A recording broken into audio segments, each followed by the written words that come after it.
미가 선지자는 1장부터 3장까지 아주 신랄하게 당시 정치, 종교 지도자를 비판합니다.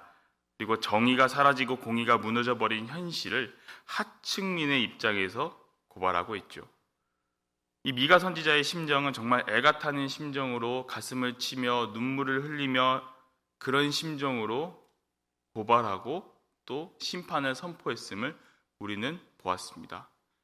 그런데 미가 선지자의 이 위대한 점은요, 그런 아픔만을 이야기한 것만이 아니라 모든 선지자들이 그랬던 것처럼 하나님이 이루어 주실 회복을 바라보고 그것을 선포했다는 점이 있습니다. 누구나 잘못을 지적하고 비난할 수 있습니다. 그런데 그리스도인은 그것을 뛰어넘어서 하나님의 은혜를 선포하는 것입니다. 누구나 인간의 연약함과 완악함이 있지만 그것을 뛰어넘어서 모든 상황을 역전시키는 그 하나님의 은혜를 바라보고 또한 선포해야 한다는 것이죠. 성경을 보시면 성경 속에서 참 인간의 약함을 보고 실망할 때가 많이 있을 것입니다. 우리가 보았던 모세도 있었고요. 아브라함도 있었고 다윗 역시 간음을 하고 자신의 가장 큰 부하를 살인했던 에피소드를 우리가 보았습니다. 우리가 성경에서 그렇게 믿음이 좋다고 말했던 믿음의 조상들 역시 인간적인 관점에서 봤을 땐 연약하고 완악한 사람이었다는 것이죠. 그러나 성경은 하나님의 위대하심을 이야기합니다. 구원하신 하나님을 이야기합니다. 그러한 사람이라 할지라도 하나님은 그 사람을 들어 쓰신다는 것이죠. 우리가 지난 이사야 강의를 나누면서 여러분 맹인과 같은 우리를 어떻게 해주시겠다고 기록하고 있습니까? 맹인과 같은 우리를 그들이 알지 못하는 지름길로 인도하며 암흑이 그 앞에서 광명이 되게 하며 구분대를 곱게 할 것이라. 내가 이 일을 행하여 그들을 버리지 아니하리니. 맹인된 우리를 하나님이 이끌어 주신다는 것입니다. 그것도 모자라 하나님은 이사야 43장 1절과 2절에서 너는 두려워하지 말라. 내가 너를 구속하였고 내가 너를 지명하여 불렀나니 너는 내 것이라. 네가 물 가운데로 지날 때에 내가 너와 함께할 것이라. 강을 건널 때에 물이 너를 침몰하지 못할 것이며 네가 불 가운데로 지날 때에 타지도 아니할 것이요 불꽃이 너를 사르지 또 못하리니 라고 기록되어 있습니다. 하나님의 능력은 이 정도입니다. 물론 더 클 수 있습니다. 더 놀라운 사실은 오늘날도 여전히 하나님은 우리를 구원하신다는 것입니다. 그러니까 우리는 희망을 가질 수 있고 우리는 소망을 노래할 수 있으며 하나님이 우리의 광명이 되어주심을 찬양할 수 있는 것이지요. 그런데 하나님 말씀을 믿지 않으면요, 여러분, 이런 소망은 없습니다. 세상을 바라보면 소망을 노래할 수 없고 희망을 노래할 수 없습니다. 세상은 이미 죄악으로 메말라 버렸기 때문이죠. 그래서 우리는 어디에 시선을 두어야 하는가? 이것이 정말 중요합니다. 무엇을 바라봐야 되는가? 하나님을 바라봐야 되는가? 아니면 세상을 바라봐야 되는가? 아니면 무엇에 귀를 기울여야 되는가? 하나님의 말씀, 그 복음의 귀를 기울여야 되는가? 아니면 세상의 소리에 귀를 기울여야 되는가? 성경은 믿음은 들으면서 난다고 기록하고 있습니다. 우리가 들어야 성경 속에서 나타난 하나님의 구원 역사를 알 수 있기 때문이죠. 미가 선지자가요, 1장부터 3장까지 아주 거침없이 이 불의한 현실들을 고발했는데 4장에 들어오니까 태도가 바뀝니다. 그것은 하나님의 회복을 선포하고 있는 것이기 때문입니다. 그날이 온다. 반드시 그날이 온다. 4장에 와서는요, 이 미가 선지자가 1장하고 3장과 이 4장에서 같은 사람인가 싶을 정도로 이 확 바뀌는 모습을 여러분 보실 수 있을 것입니다. 근데 여러분, 이게 바로 믿음의 시선이라는 것이죠. 세상을 향해 거침없이 비판하고 불의한 현실을 이야기하며 회개하라, 심판이 있을 것이다 라고 선포하지만 그 가운데 하나님의 회복의 날, 은혜의 날이 반드시 임할 것이라는 것을 이야기하는 것, 이것이 바로 믿음의 시선이라는 것입니다. 1절을 함께 읽어볼까요? 미가서 4장 1절을 함께 찾아서 함께 읽기 원합니다. 미가서 1장입니다. 함께 읽겠습니다. 끝날에 이르러는 여호와의 전의 산이 산들의 꼭대기에 굳게 서며 작은 산들 위에 뛰어나고 민족들이 그리로 몰려갈 것이라. 아멘. 여호와의 전의 산 어디입니까? 여러분, 시온산입니다. 시온산. 시온산의 높이는 약 2,500피트라고 합니다. 그렇게 큰 산은 아니에요. 마운틴 발디가 4,193피트라고 기록이 되어 있으니까 그렇게 큰 높이는 아닙니다. 근데 성경은 그 시온산이 산들의 꼭대기에 굳게 설 것이라고 이야기합니다. 이것은 하나님의 임재를 의미하는 것이죠. 끝날에, 즉 하나님의 뜻을 이루시는 그날에 하나님의 은혜가 온 세상에 퍼지는 그날이 올 것이라는 겁니다. 앞장에서 여러분 3장 11절을 보시면요, 이렇게 기록되어 있습니다. 미가서 3장 11절에는 그들의 우두머리들은 뇌물을 위하여 재판하며 그들의 제사장은 삭슬 위하여 교훈하며 그들의 선지자는 돈을 위하여 점을 치면서도 여호와를 의뢰하여 이르기를 여호와께서 우리 중에 계시지 아니하냐, 재앙이 우리에게 임하지 아니하리라 하는도다. 지금 3장을 보시면요, 3장 말미에 종교 지도자들이 하나님의 전에서 무엇을 하고 있습니까?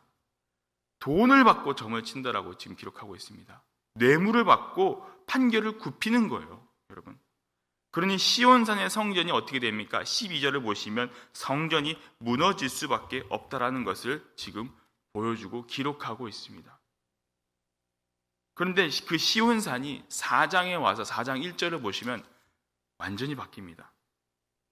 근데 여러분, 거기서 그 키워드가 무엇이냐면 바로 끝날입니다. 끝날. 우리가 보통 그 주님의 날, 그날이 온다라고 하는 그 표현하는 그 끝날이 오면 이렇게 된다라는 거예요. 당시에는 이 끝날이 구약시대니까 메시아가 오는 날이라고 이야기할 수 있습니다. 근데 궁극적으로는요, 여러분, 이 날이 예수님이 재림하시는 날입니다. 그 끝날에 민족들이 몰려온다고 합니다. 왜 몰려오는지, 누구를 만나러 오는지, 여러분, 누구를 만나러 오겠습니까? 궁극적으로는 예수 그리스도라는 것이죠. 여러분, 미가 선지자가 그래서 위대한 이유가 바로 여기에 있습니다. 미가 선지자가 위대한 이유는요, 미가 선지자는 예수 그리스도의 임재를 보았다는 것이죠. 이 미가 선지자가 봤던 이 실체는요, 미가서 5장으로 가면요, 더 구체적으로 나타나게 됩니다. 4장 2절, 아까 우리가 읽었던 함께 본문인데 함께 읽어볼까요? 4장 2절 말씀 함께 읽겠습니다. 곧 많은 이방 사람들이 가며 이르기를 오라 우리가 여호와의 산에 올라가서 야곱의 하나님의 전에 이르자. 그가 그의 도를 가지고 우리에게 가르칠 것이니라. 우리가 그의 길로 행하리라 하리니 이는 율법이 시온에서부터 나올 것이요 여호와의 말씀이 예루살렘에서부터 나올 것임이라. 아멘. 여러분, 아까 1절을 보시면은 민족들이 몰려온다라고 기록하는데 이제는 더 구체적으로 많은 이방 사람들이 올 것이라고 기록을 하고 있습니다. 이방 사람들이 온다고, 몰려온다고 기록하고 있습니다. 사실 구약 시대에 있어서는요, 여러분, 이게 상상도 할 수 없었던 일이죠. 어떻게 선택받지 않은 이방인들이 하나님의 전에 올 수 있어? 근데 그날에는 가능하다는 겁니다. 끝날에는 가능하다는 거예요. 왜요? 예수님이 임재하셨기 때문입니다. 어떻게 예수님을 만난 자들이 어떻게 얘기하냐면요, 지금 오늘 본문에 이렇게 써 있죠. 오라 우리가 여호와의 산에 올라가서 야곱의 하나님의 전에 이르자. 이방 민족들이 하나님의 전에 몰려와서 지금 이렇게 이야기하고 있는 거예요. 시온산으로 가자라는 겁니다. 거기 가면 그가, 예수님께서 당신의 도를 가지고 우리를 가르치실 것이라는 겁니다. 여기서 도, 이 도라는 단어가 히브리어로 데레크라고 써 있는데 아주 큰 길을 이야기해요.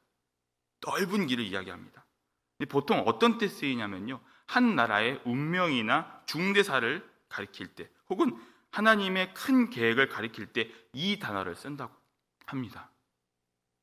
그 다음에 보면요, 그의 길로 행하리라 라고 나오는데, 이 나오는 그의 길, 여기서 이 길은 오라흐라고 쓰는 길인데요, 작은 길을 이야기합니다. 작은 길. 이것은요, 어떨 때 쓰냐면요, 우리가 일상적으로 일어나는 일들을 가리킬 때 쓰는 길입니다. 그러니까 시온산에 올라가면 하나님의 말씀, 모든 인류가 따라가야 할 하나님의 뜻을 우리가 배우게 되고 그 뜻을 통해 우리의 삶 속에서 우리의 일상에서 살아가는 길들을 행하게 될 것이라는 것이죠. 왜냐하면요, 그 이유가 여기 또 나와 있어요. 율법이 시온산에서 나오고 여호와의 말씀이 예루살렘에서 나오기 때문이라는 것입니다. 무슨 말입니까? 율법의 완성, 말씀의 완성이 예수 그리스도로 인하여서 완성되기 때문이라는 것이죠. 당시에 하나님은 어디에 계신다고 유대인들이 얘기했습니까? 시온산에 있다는 거죠. 왜? 성전이 거기에 있기 때문에. 그리고 그 성전은 어디에 있습니까? 그 시온산은 예루살렘에 있기 때문입니다. 그러니까 그 자리에 예수님이 임재하시면 말씀이 완성되고 율법이 완성되기 때문에 우리가 그의 도를 행하고 그의 길로 행할 것이다라는 것이죠. 그 말은 결국 말씀이 회복되고 우리의 구원이 일어날 것이라는 것을 지금 미가 선지자가 이야기하는 것입니다. 3장에서 여러분, 선지자들이 자기들의 배를 채우려고 입에다가 먹을 거를 물려주면 평강을 외치고, 그게 아니면 하나님의 전쟁을 선포했던 그 무너져 버린 신앙을, 그 성전에 대해서 3장에서 이야기했는데, 이것들이 예수님이 오시면 다시 회복된다는 것을 지금 4장에서 미가 선지자가 예언하고 선포하는 것입니다. 지금이 언제입니까, 여러분? 지금. 우리가 사는 지금은 언제입니까? 끝날이죠, 끝날. 예수님이 오셔서 대속하시고 율법이 완성하신 이후의 때를 우리는 지금 살고 있습니다. 말씀이신 예수님은 우리를 만나 주셨습니다. 그렇다면 우리는 과연 말씀에 의지하고 살아가고 있는가? 주님의 도를 행하고 주님의 길을 행하고 있는가? 그것을 돌아봐야 한다는 것이죠. 그렇지 않으면 우리는 여전히 옛사람으로 살아가는 것입니다. 그냥 감나무에 걸려있는 감을 누워서 떨어질 때까지 기다리고 있는 그런 사람밖에 되지 않는다라는 거예요. 하염없이 누가 먹여줄 때까지 기다리는 게 아니라 끝날을 살아가는 사람은 하나님의 말씀을 내가 찾아서 은혜를 구하고 말씀대로 살려고 몸부림치는 사람이라는 것을 오늘 미가 선지자가 알려주고 있습니다. 많은 이방인들이 왜 몰려갔겠어요? 그의 도를 배우고 그의 길을 행하기 위해서 갔다라는 겁니다. 그래서 여러분, 제가 여러분들을 보면 참 부끄러울 때가 많이 있습니다. 나는 저렇게 살 수 있을까? 나는 저렇게 치열하게 일상을 견디면서 하나님의 신앙을 지키며 살 수 있을까? 제가 저번 주 그 고난주간 특별 새벽 예배를 방송실 뒤에서 보고 있는데 저는 여러분들의 뒤통수만 봐도 은혜가 되었어요. 새벽을 와서 그 날마다 그 자리를 지키는 모습이 나는 저렇게 할 수 있을까라는 생각을 정말 많이 하고 정말 그런 생각들이 제 마음 가운데 많이 은혜가 되었습니다. 그뿐만이 아니었습니다. 친교실에 갔는데 전 주일 예배 때 점심 먹는 줄 알았어요. 많은 분들이 오셔서 은혜를 나누고 친교를 나누는 모습을 보면서 이거는 하나님이 주시는 은혜가 아니면 이렇게 할 수 없구나라는 걸 다시 한번 새삼 느꼈습니다. 그뿐만이 아니라 오늘은 제가 뭘 하겠습니다. 오늘은 제가 뭘 하겠습니다라고 매일 메뉴가 바뀌는 것을 보면서 누가 시키지도 않았는데 자발적으로 그렇게 한다는 마음 자체가 이거는 은혜가 아니면 할 수 없구나라는 것을 다시 한번 제가 느끼는 시간들이었습니다. 이것은요, 여러분, 진짜 하나님의 은혜는 리얼이구나, 하나님의 은혜는 정말 살아있구나라는 걸 저한테 알려주는 시간들이었습니다. 성령이 주시는 감동이 아니면 어떻게 자진해서 그런 것들을 다 행하시겠어요? 여러분, 복음을 경험하면요, 그때부터 기준이 바뀐답니다. 기준이 바뀐다는 건요, 그 기준이 내가 되는 게 아니라 그 기준이 하나님의 영광, 하나님의 기쁨이 기준이 된다는 것입니다. 그래서 여러분 3절을 보시면요, 어떤 일들이 일어나면요, 이제는 내 개인의 만족과 유익을 위해서 승리하려고 사는 것이 아니라 심판을 하나님 앞에 맡기는 거예요. 하나님께서 심판하신다는 것입니다. 왜요? 예수님, 하나님의 말씀, 예수님이 기준이 되기 때문에 그것으로 인해서 그 기준으로 따라 심판하신다는 것이죠. 그러니까 여러분 3절을 보시면 뭐라고 설명되냐면 전쟁이 없어지게 돼요. 3절 중간에 보시면 이렇게 기록되어 있어요. 그 칼을 쳐서 보습을 만들고 창을 쳐서 낫을 만들 것이며. 여러분, 이게 바로 주님을 만난 자들, 복음을 경험한 자들, 그리스도의 은혜를 경험한 자들이 만난 사람들의 바뀐 모습임을 여러분 믿으시기 바랍니다. 우리가 종종 듣는 이야기가 있습니다. 선지서를 읽다 보면 정의와 공의를 이야기했으니까 세상의 정의와 공의를 위에 들고 일어나야 되지 않겠느냐라는 그런 이야기를 종종 들을 때가 있어요. 근데 여러분, 그 말을 착각하시면 안 돼요. 선지자들이 이야기하는 정의와 공의는요, 기준이 있어요. 그 기준이 무엇이냐면 하나님의 말씀입니다. 하나님의 말씀이 정의와 공의가 되기 때문에 그 하나님의 정의와 공의가 무너져 버린 세상을 비판하고 고발하면서 다시 그 하나님의 정의와 공의를 세우길 원하고 회복을 선포하는 것이 바로 선지서들의 공통된 특징입니다. 미가 선지자 역시 말씀이 마찬가지입니다. 그 하나님의 기준, 하나님의 뜻이 살아나면 세상의 정의와 공의가 살아난다는 것을 지금 이야기하고 있습니다. 그게 바로 마찬가지죠. 하나님의 정의와 공의대로 살지 않는 시대를 고발하면서 미가 선지자는 그 끝날에 예수님이 오시면 그 모든 것들이 다 잠잠해지고 우리가 진정 평화를 누리며 서로 사랑하며 살아가게 되는 것임을 선포하는 것입니다. 주님의 길을, 주님의 도를 배우고 주의 길로 행하는 자, 우리 모든 복음장로교회 성도님들이 그렇게 되시기를 주님의 이름으로 간절히 부탁드립니다. 오늘도 일상에서 우리 예수 그리스도가 함께 하심을 확신하면서 세상의 뜻이 아니라 세상의 도를 배우는 것이 아니라 주님의 도를 따라 주님의 길을 행하는 여러분들이 되시기를 주님의 이름으로 간절히 축원합니다. 우리 아버지 하나님, 우리가 서로 죄를 놓고 변론하는 것이 아니라 주님의 도를 배우고 주님의 길을 행하는 자들이 되게 하여 주시옵소서. 하나님의 뜻대로 살지 않았을 때는 우리가 죽어 마땅한 죄인이었지만 예수 그리스도의 대속하심으로 우리가 평안을 누리는 자들이 되었음을 고백합니다. 주님의 길을 따라 살게 하여 주시고 주님의 도를 날마다 기억하며 살아가는 성도가 되게 하소서. 세상이 주는 그 어떤 평안보다 주님이 주시는 평안으로 사는 우리가 되게 하여 주시옵소서. 오늘도 주님을 일상에서 경험하며 살아가는 우리가 되게 하소서. 오늘 저녁에 금요 예배가 있습니다. 많은 자들이 예배를 통해 주님의 도를 배우는 시간이 되게 하여 주시고 주님의 길로 행할 수 있는 자들이 되게 하여 주시옵소서. 우리의 힘으로 살아가는 것이 아니라 하나님의 은혜로 살아가는 것이 얼마나 행복한지 예배를 통해 다시금 깨닫는 시간이 되게 하여 주시옵소서. 감사를 드리오며 우리 구주 예수 그리스도의 이름으로 간절히 기도하옵나이다. 아멘.